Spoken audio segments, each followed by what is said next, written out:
On raconte que certaines histoires ne doivent pas être racontées à voix haute. Non parce qu'elles sont fausses, mais parce qu'elles sont trop vraies. Je m'appelle Richard, et ce que je vais dire m'a été transmis comme on transmet un secret. Lentement, avec peur, et toujours à voix basse. C'est l'histoire de Ruema. Et de l'enfant qui refusa de naître. Ruema était orpheline. Mais pas comme les autres.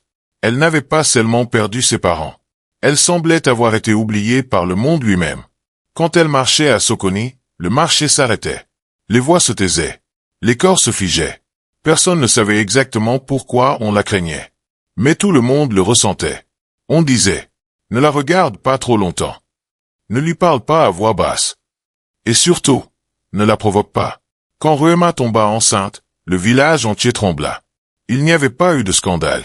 Pas d'homme disparu. Pas de secret dévoilé.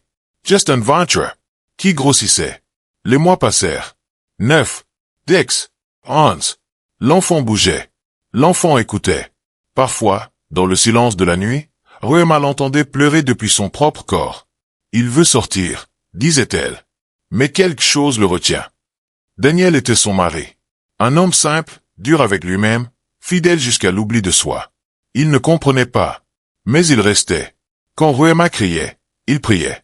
Quand elle saignait de fatigue, il portait son corps. Quand le monde se détournait, il s'asseyait à côté d'elle. Mais la grossesse continuait. Les médecins vinrent. Ils dirent, l'enfant est vivant. Il est en parfaite santé. Less gang of rent.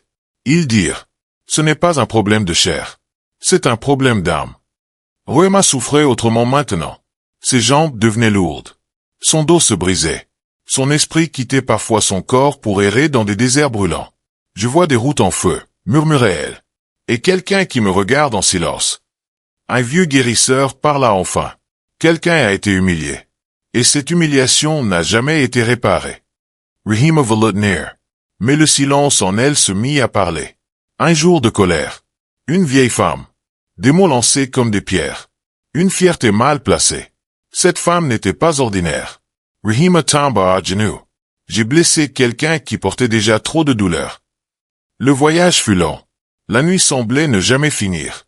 Quand Ruema retrouva la femme, ses jambes tremblaient. Quand leurs regards se croisèrent, le monde s'arrêta. Rahima pleura comme un enfant. Pardonne-moi. J'ai parlé avec orgueil. J'ai oublié que chaque âme est sacrée. Loose silence dura long temps. Puis la femme dit simplement, je t'ai déjà pardonné. Mais tu devais comprendre. Cette nuit-là, la douleur changea de visage. Ce n'était plus une punition. C'était un passage. L'enfant naquit. Il ne cria pas immédiatement. Ayal observa. Puis il plaira, comme quelqu'un qui revient d'un très long voyage. Les anciens dirent, cet enfant est né avec la mémoire de la souffrance. Rahima lo nama Nehima. Car Nehema signifie grâce. Épilogue ce qui reste. Rahima Servicat. Transformée. Silencieuse. L'histoire ne fut jamais racontée entièrement. Car certaines vérités ne sont pas faites pour être portées par tous. Mais si un jour tu entends parler d'un enfant né trop tard, ou d'une douleur qui refuse de partir, souviens-toi. Index revers pointant vers la droite blanc, le pardon ouvre parfois ce que le corps ne peut pas ouvrir seul. Merci d'avoir suivi cette histoire. Si elle vous a fait réfléchir, abonnez-vous et likez.